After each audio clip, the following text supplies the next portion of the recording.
Welcome to our channel.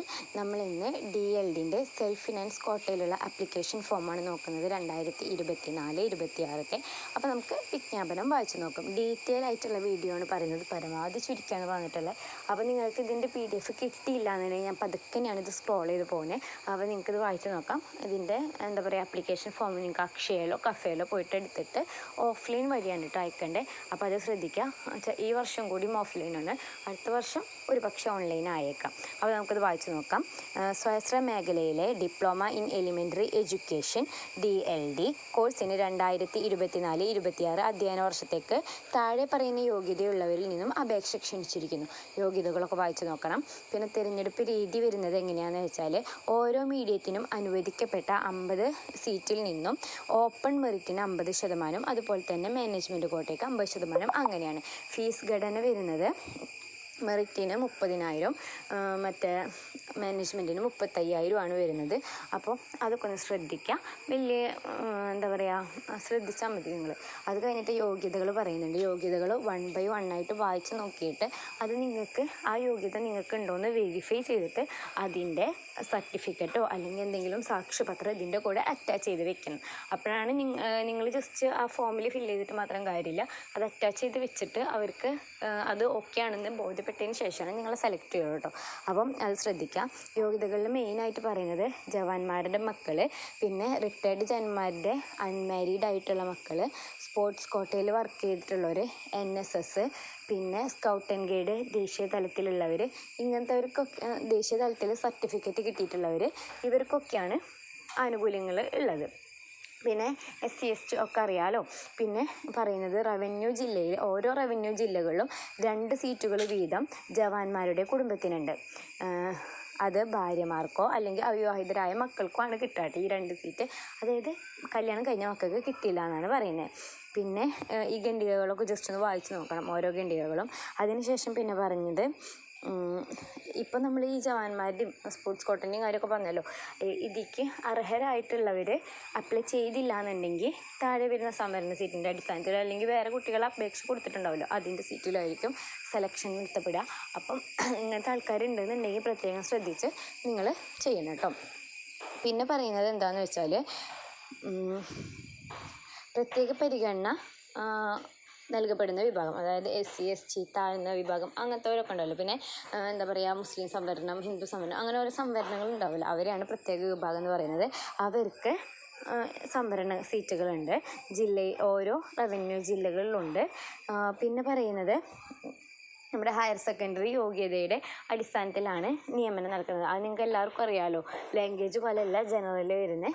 നമുക്ക് higher secondary അല്ലെങ്കിൽ അതിന് തത്തുല്യമായതോ വേണം. പിന്നെ നമ്മൾ ഇതിൽ കൊടുക്കുന്ന സമയത്ത്, അതായത് ആപ്ലിക്കേഷനിൽ കൊടുക്കുന്ന സമയത്ത് SLCൻ്റെ കോപ്പിയും +2ൻ്റെ അതായത് ഹയർ സെക്കൻഡറിയോ അതിന് തത്തുല്യമായതിൻ്റെ കോപ്പിയോ അറ്റാച്ച് ചെയ്ത് കൊടുത്തിട്ടുണ്ടായിരിക്കണം. കോപ്പിയോ കൊടുക്കാൻ പാടുള്ളൂ, ഒറിജിനൽ ഒരിക്കലും നിങ്ങൾ കൊടുക്കരുത്.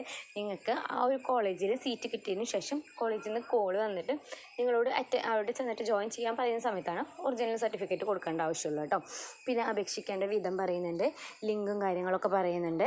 www.education.kerala.government.in വന്നിട്ടുള്ള വെബ്സൈറ്റിൽ പോയാൽ നിങ്ങൾക്കിത് ഡൗൺലോഡ് ചെയ്തെടുക്കാൻ പറ്റും കേട്ടോ. അപ്പോൾ അതൊക്കെ ജസ്റ്റ് ഒന്ന് ശ്രദ്ധിച്ച് വെച്ചാൽ മതി.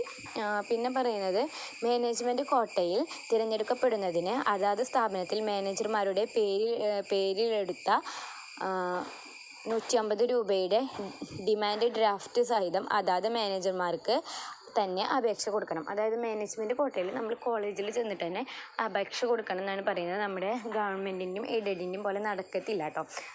നമ്മൾ കോളേജിൽ ചെന്നിട്ട് മാനേജ്മെൻറ്റ് കോട്ടയിൽ ആപ്ലിക്കേഷൻ എടുക്കണം. മനസ്സിലായല്ലോ അല്ലേ? പിന്നെ ഞാൻ വായിക്കുന്ന പോലെ നിങ്ങൾ വായിക്കരുത്. നിങ്ങളെല്ലാ ഡീറ്റെയിൽസും കറക്റ്റായിട്ട് വായിച്ച് നോക്കണം. ഞാനിപ്പോൾ ഇതിൽ അത്യാവശ്യം വേണ്ടത് മാത്രമേ പറയുന്നുള്ളൂ കേട്ടോ. പിന്നെ സ്വീകർത്താവ് ആരൊക്കെയെന്ന് വന്നിട്ട് കൊടുത്തിട്ടുണ്ട്, അത് ജസ്റ്റ് വായിച്ചു നോക്കുക. എന്നിട്ട് ഏതാണോ നിങ്ങൾക്ക് സ്യൂട്ടായത് അതിക്ക് അയച്ചു കൊടുക്കുക. പിന്നെ നമുക്ക് അപേക്ഷാ ഫോമാണ് വരുന്നത്. അപേക്ഷാ ഫോമിൽ വരുമ്പം ഒരു പ്രത്യേക കാര്യം ശ്രദ്ധിക്കണം. നമുക്ക് 14 ജില്ലകളിലും കൊടുക്കാൻ പറ്റത്തില്ല. ഏതെങ്കിലും ഒരു ജില്ല, ഇപ്പം ഫോർ എക്സാമ്പിൾ നിങ്ങൾ തിരുവനന്തപുരത്താണ് കൊടുക്കണമെന്നുണ്ടെങ്കിൽ തിരുവനന്തപുരത്ത് മാത്രം കൊടുക്കുക. വേറൊരു അപേക്ഷാ ഫോം എടുത്തിട്ട് ഞാൻ തിരുവനന്തപുരത്തും കൊല്ലത്തും കൊടുക്കട്ടെ വിചാരിച്ചാൽ നിങ്ങളത് അസാധുവായി പോകും. അപ്പോൾ അത് ശ്രദ്ധിക്കുക. പിന്നെ ഓരോ കാര്യങ്ങളും ശ്രദ്ധിക്കുക. ജനനതീയതി പിന്നെ ഇംഗ്ലീഷിലും ക്യാപിറ്റൽ ലെറ്ററിൽ മലയാളത്തിൽ എഴുതാൻ വേണ്ടിയിട്ട് പറഞ്ഞിട്ടുണ്ട്. അപ്പോൾ അത് ക്യാപിറ്റൽ ലെറ്ററിൽ തന്നെ എഴുതാൻ വേണ്ടി ശ്രദ്ധിക്കണം.